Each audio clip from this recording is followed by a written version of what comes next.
खारान दिला खारान, बलूचिस्तान, पाकिस्तान का एक कस्बा है। ये 600 बरहास्पत मीटर 2273 फुट की बुलंदी के साथ 28 दर्जा 35 मिनट 0 शमाल और 75 दर्जा 75 मिनट 0 मशरिक़ पर वाक़या है। ये कस्बा रख्शान डिवीज़न का डिवीज़न हेडक्वार्टर है।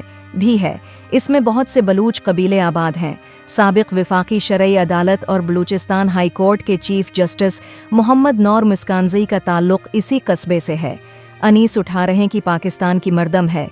शमारी में कस्बे की कल आबादी 10,472 रिकॉर्ड की गई, जो कि 1919 की मरदम शमारी के मुताबिक बढ़कर 27,606 रिकॉर्ड की गई। पाकिस्तान की 1033 की मरदम शमारी के मुताबिक इस कस्बे की आबादी 44,655 रिकॉर्ड की गई, जिस 1033 की मरदम शमारी के मुताबिक है। में तकरीबन 60.69% के इजाफे के साथ खश्की में 60.6% इजाफा हुआ।